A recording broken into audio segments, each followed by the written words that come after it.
모든 사람에게서 죽임을 면하게 하시니라. 아멘.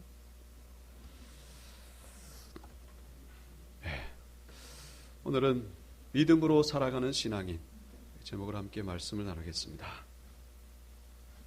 우리 지난 시간에 가인과 아벨의 제사 이어서 오늘 두 번째 시간입니다만은 가인의 제사와 아벨의 제사가 결정적으로 차이점이 있다면 왜 하나님은 가인의 제사는 받지 않으시고 아벨의 제사는 받으셨는가? 우리는 그 해답을 그들이 드린 제물에서 찾으려고 하는 경향이 있습니다. 가인은 곡식을 드렸고 아벨은 양을 드렸고 그 제물에서 어떤 그 하나님의 그 축복의 결정이 난 것이 아닐까? 물론 그런 의미도 없진 않습니다. 그러나 결정적인 차이점은 뭐라고요? 바로 믿음에 있었다라는 것이죠. 이미 하나님은 제물 드리기 전에 이미 가인과 아벨의 그 중심을 보셨다는 거예요. 제물이라고 하는 것은 뭡니까? 그 믿음의 표현이죠. 그 중심의 표현입니다.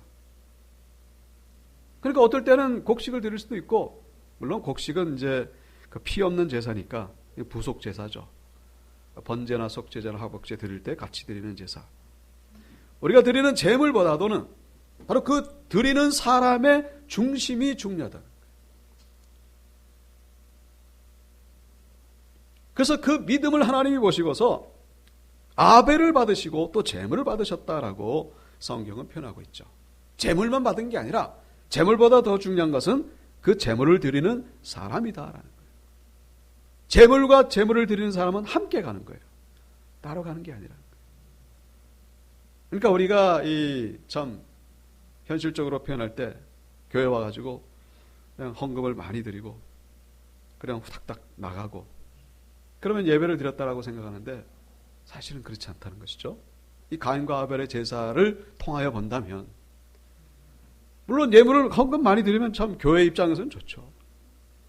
그럼 과연 그런 예배를 하나님이 받으시겠는가? 헌금이 비록 부족하다 그래도 그 사람의 중심이 하나님께 합당하다면 그 예배를 받으시는 것이고 그리고 그 예배를 통하여 하나님의 역사가 일어나게 된다. 하나님의 축복을 경험하게 된다는 사실.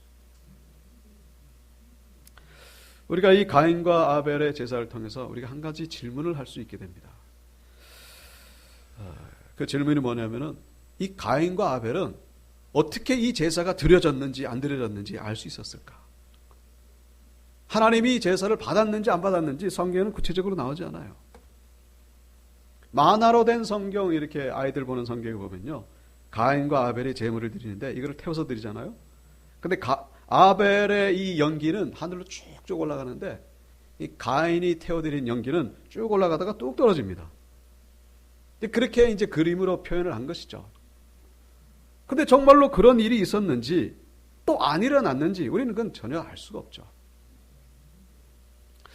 중요한 것은 이 가인이 아주 분노할 정도로 그리고 동생 아벨을 쳐 죽일 정도로 그런 시기와 질투심이 일어날 정도로 어떤 분명한 차이가 극명하게 드러났다는 것을 우리가 짐작해 볼 수가 있죠.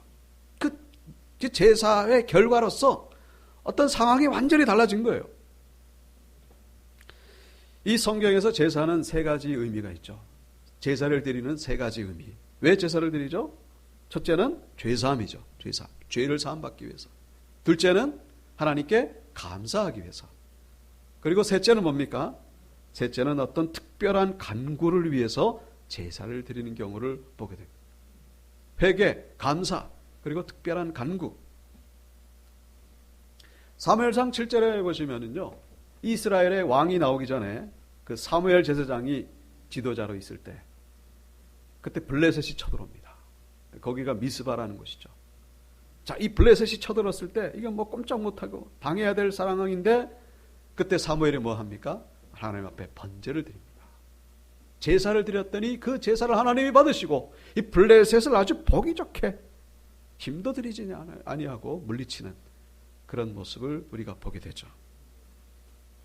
사무엘하 24장에 보시면은 다윗이 왕으로 있을 때에 다윗이 하나님 앞에 인구조사를 하는 범죄를 저지르게 됩니다. 인구조사가 이제 하나님의 능력을 의지하지 아니하고 이제 인구를 의지하는 그런, 그게 이제 그 하나님 앞에 범죄죠.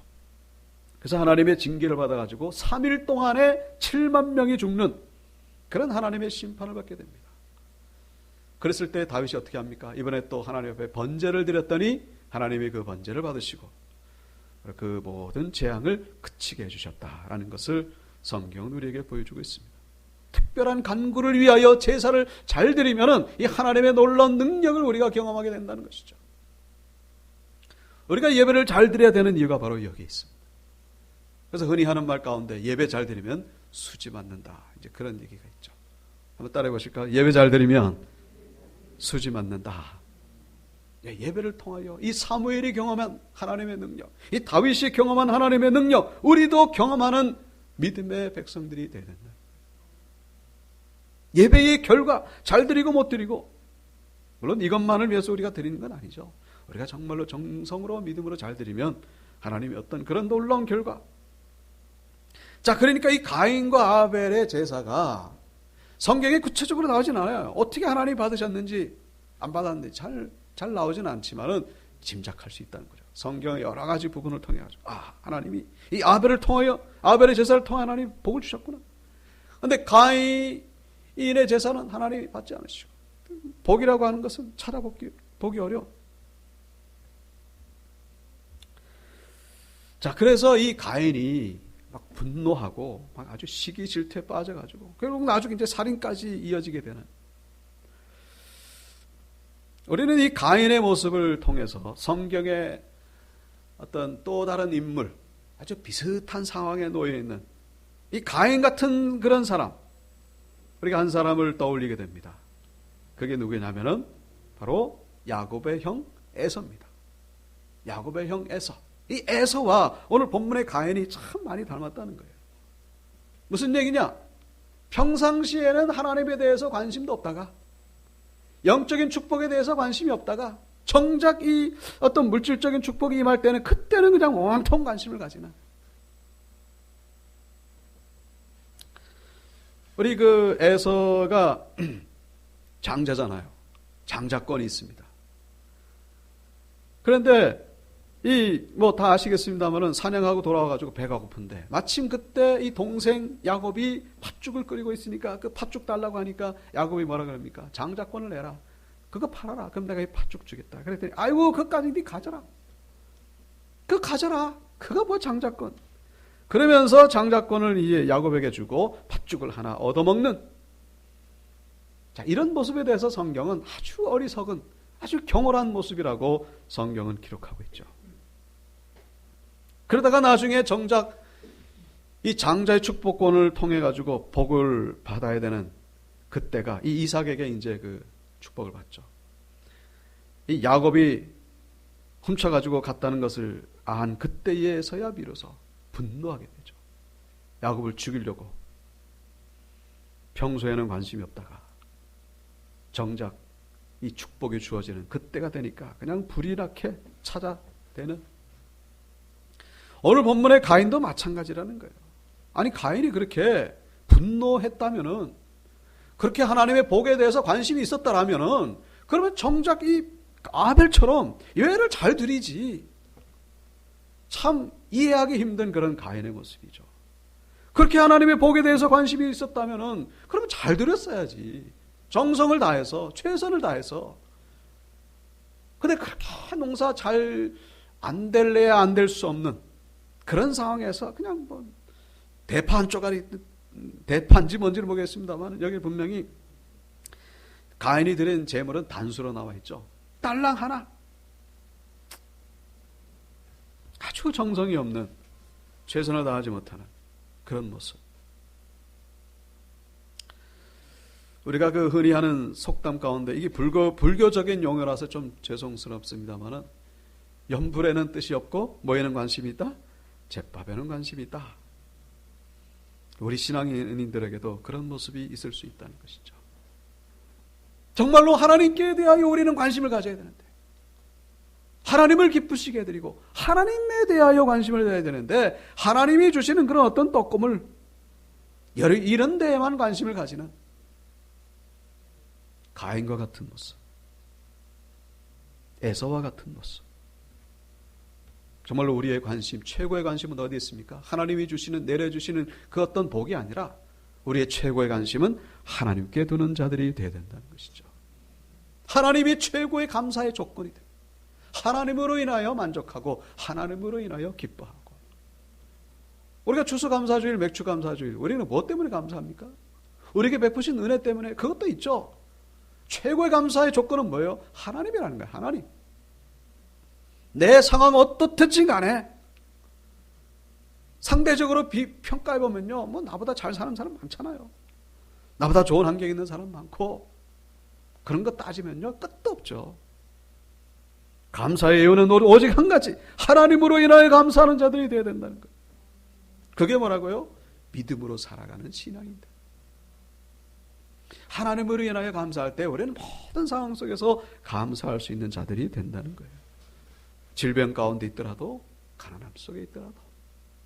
그게 바로 아벨이 드린 감사의 제사였다는 거예요. 믿음으로 살아가는 신앙. 하나님으로 인하여 기뻐하는 자들이 되어야 된다는 것입니다. 자, 오늘 본문 이 7절에 보시면은 하나님이 그 가인의 마음을 아시고서 말씀하시죠. 내가 선을 행하면 어찌 낯을 들지 못하겠느냐? 낯을 들지 못하겠느냐? 이 말의 원뜻은요, 네가 선을 행했더라면 내가 왜 제사를 안 받았겠느냐? 이제 그런 뜻입니다.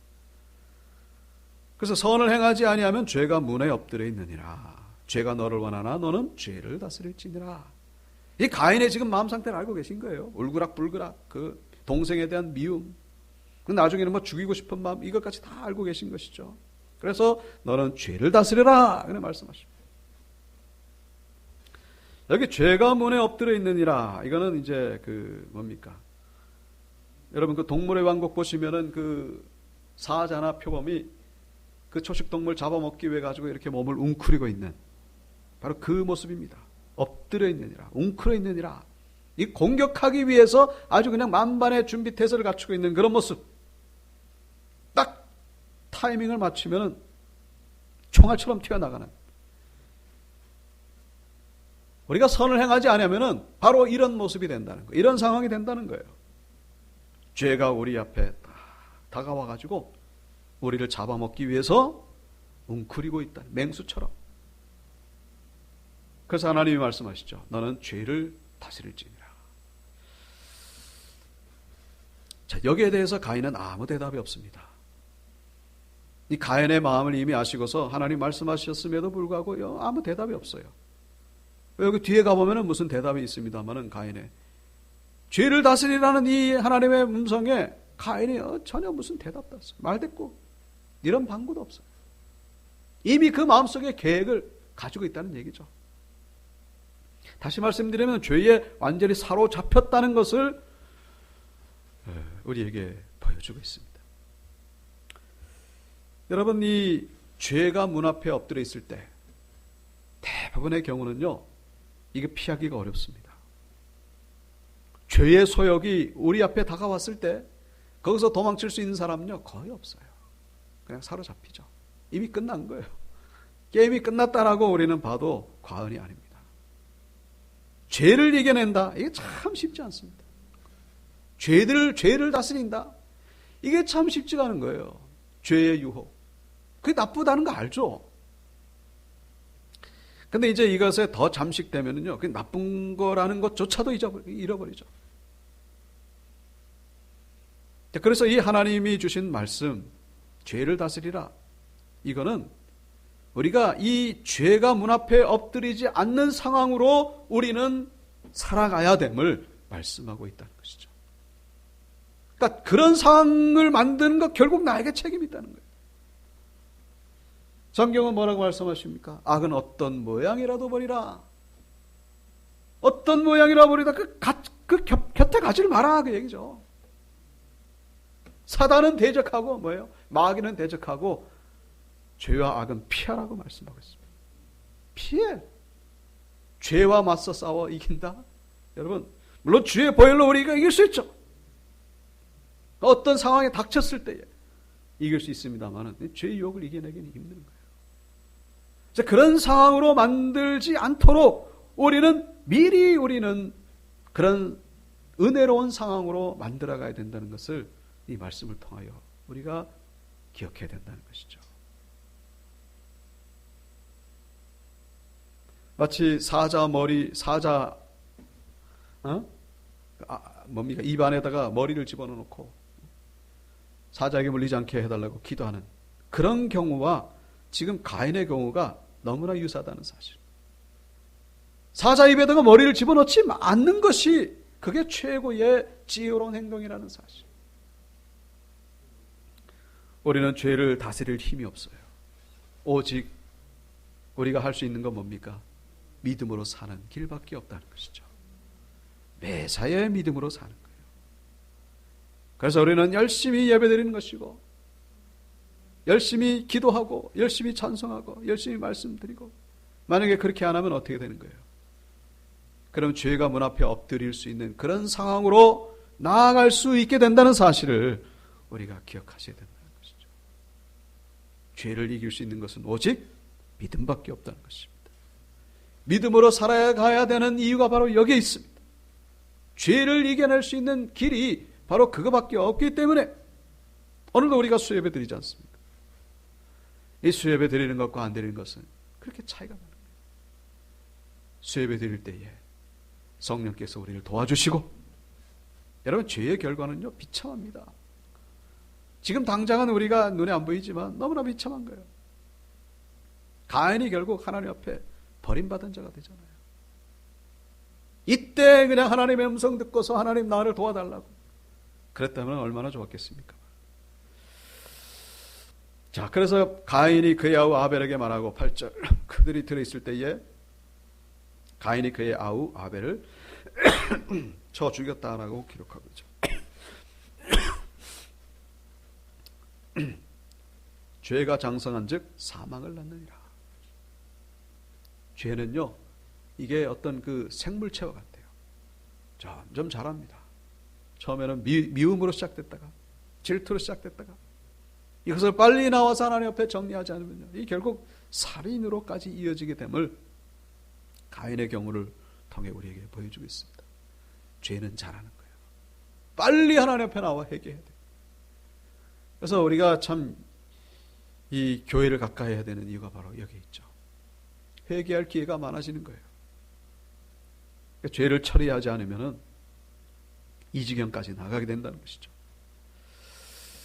자, 하나님께서 가인에게 물으십니다. 내 아우 아벨이 어디 있느냐?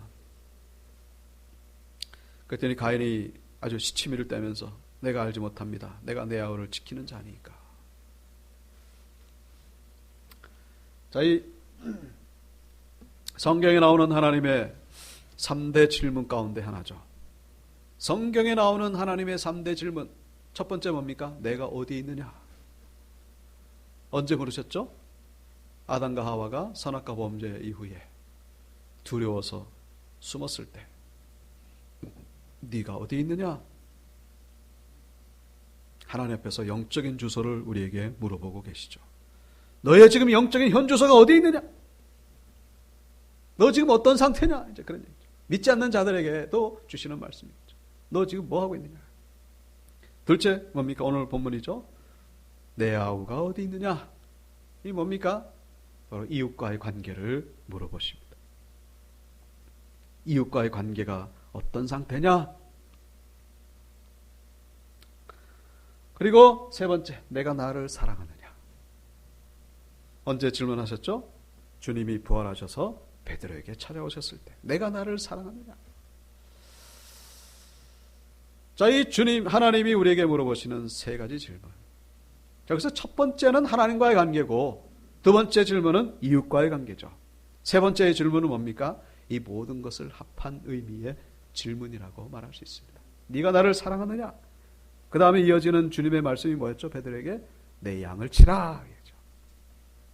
네가 나를 사랑한다면 그냥 사랑한다는 그 믿음으로 그냥 그치는 것이 아니라 나가서 사역을 해라, 그런 얘기죠. 영혼 구원하는 일을 해라.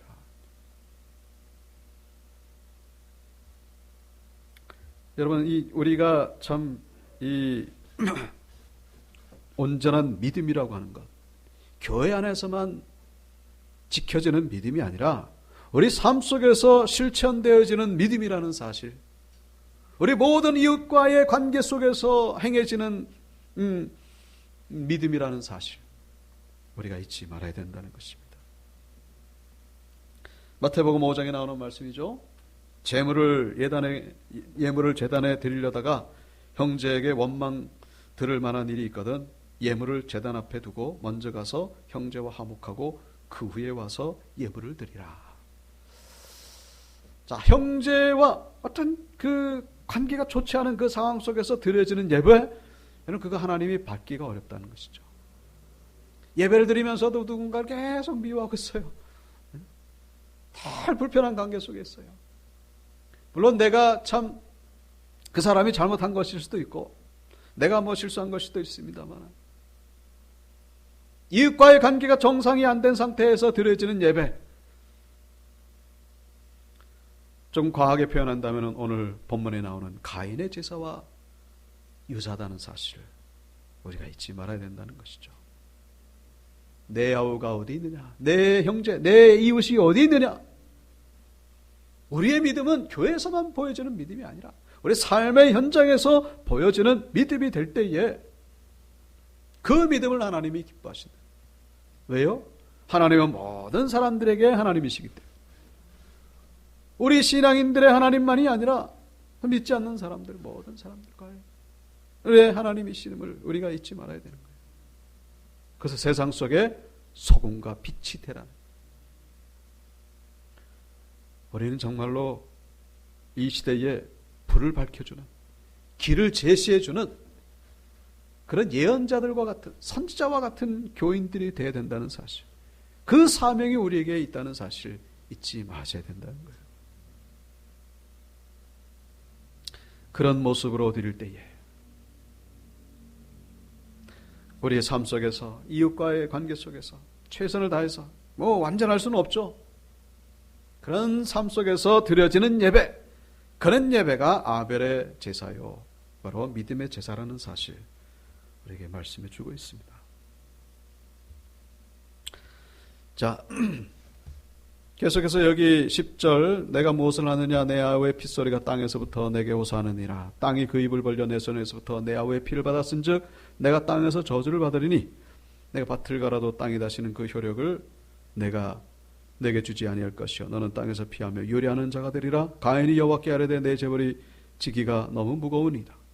주께서 오늘 이 지면에서 나를 쫓아내시온즉 내가 주의 낯을 배웁지 못하리니 내가 땅에서 피하며 요리하는 자가 될지라. 물은 나를 만난 자와 나를 죽이겠나이다. 자, 결국 하나님 앞에서 들통이 나죠. 가인이 아벨을 죽인 것 하나님 앞에 숨길 수가 없었습니다. 그래서 하나님 앞에 이 징계를 받게 되죠. 이 땅이 너를 위해서 어떤 그 효력을 발휘하지 않을 것이다. 뭘 해도 소용이 없다. 부질없는 짓이다. 그리고 너는 유리하는 자가 될 것이다. 자, 그러니까 이제 이 가인이 두려워가지고 내가 만나는 사람이 나를 죽일지도 모릅니다. 자, 그랬더니 하나님이 말씀하시죠. 어떤 표를 주십니다. 가인에게 표를 주시니 15절에 나오죠. 자, 우리는 여기서 한 가지 질문할 수 있죠. 이 가인이 살던 이 시대에 도대체 누구를 만난다는 얘기인가? 얼핏 우리가 보면은 좀 이해하기 힘든 그런 부분이라고 할 수 있죠. 왜냐하면 우리가 성경적으로만 본다면은 당시에 아담과 하와 그리고 가인, 아벨은 죽었죠. 이 셋만 있을 텐데 가인이 도대체 누구를 만난다는 것인가?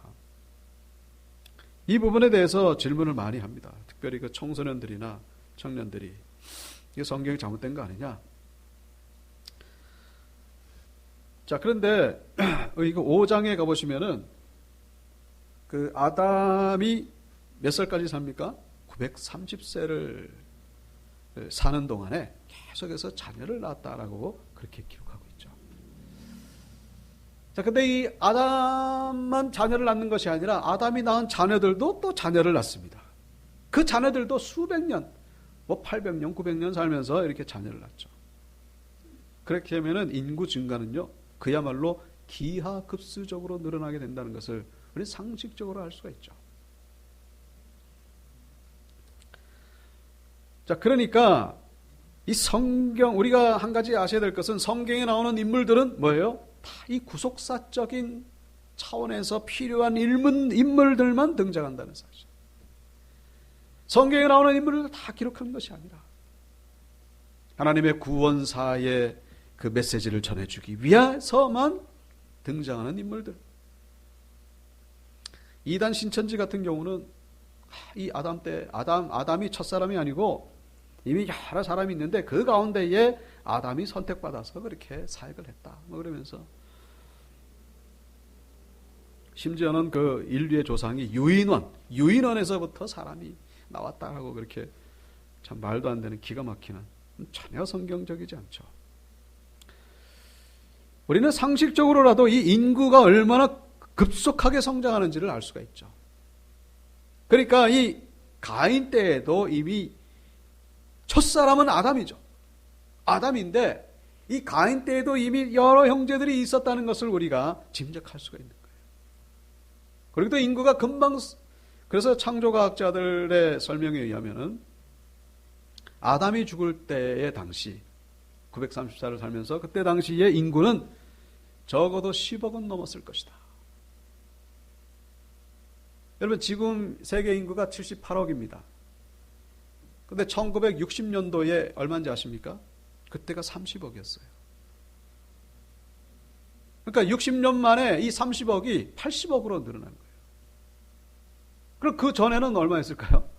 계속 밑으로 내려가면 뭐 1억 명이었을 때도 있겠죠. 수천만 명. 그래서 인구 증가율 이걸 가지고 아무리 늦게 인구가 성장한다고 해도 이 성경의 이 연대와 거의 일치한다는 사실. 그러니까 78억이 한 자리 숫자로 이렇게 줄어드는 때가 언제냐? 바로 기원전 4000년경이라는 거예요. 4000년경. 그때가 언제입니까? 바로 노아 홍수 때죠. 거의 일치합니다. 저는 이것이 100% 맞다고 저는 확신합니다. 저 100% 확신해요. 그러니까 이 인구 증가율만 가지고서도 이 성경이 얼마나 정확한지. 진화론에서 뭐 과학자들이 뭐 세상이 빅뱅으로 생겨났다고 얘기를 합니다만 얼마나 무슨 덩어리가 많은지 몰라요. 물론 그들의 입장에서 보면 또 성경이 이해 안 되는 부분도 있겠죠. 중요한 것은 어떤 것을 선택하냐, 그건 자유라는 거예요. 믿는 거죠. 믿음. 어떤 것을 믿느냐? 가장 합리적인 믿음이 바로 성경의 말씀이라는 사실을 우리가 잊지 마셔야 된다는 것이죠. 성경 말씀, 이것은 진리입니다. 세부적인 것, 우리가 이해하기 어려운 그런 부분도 있겠죠. 전체 틀을 놓고 볼 때에 이 성경만큼 확실한 말씀이 없다는 사실 잊지 마셔야 된다는 거예요. 성경을 믿고 성경대로 살아가는 믿음의 백성들이 되어야 될 줄로 믿습니다. 우리 마지막으로 우리가 살펴볼 말씀은 여기 가인의 표 15절에 보시면 가인에게 표를 주사 그를 만나는 모든 사람에게서 죽임을 면하게 하시니라. 여러분, 이 가인을 사실 하나님이 벌을 주셔야 되는 거 아닙니까? 근데 왜 가인을 살려두실까요? 가인의 표는 도대체 뭔지, 그 표 때문에 가인이 살아나게 됩니다. 우리가 한 가지 아셔야 될 것은 가인을 해하려고 하는 사람들, 만나는 사람들이죠. 이 모든 사람들이라고 하는 것, 이 바로 세상 사람들이라는 사실을 우리가 기억하셔야 된다. 세상 사람들이 가인을 죽이려고 하다가 가인의 그 표를 보고서 안 죽이는 거예요. 그 가인의 표가 뭐냐? 여러분, 세상 사람들이 가인을 안 죽이는 이유, 여러 가지 이유가 있겠죠. 그러나 가장 결정적인 이유는 뭐냐? 바로 같은 편이기 때문에 그렇다. 가인이 같은 편이에요. 어떤 사람하고? 세상 사람들. 하나님을 떠난 사람들. 같은 소속이에요. 같은 죄 가운데 있는 사람들. 만약에 이 아벨의 표라면 어떻게 됐을까요? 아벨의 표라면요, 이 세상 사람들이 아벨을 보고서 아마 죽이려고 했을 겁니다. 왜요? 소속이 다르기 때문에.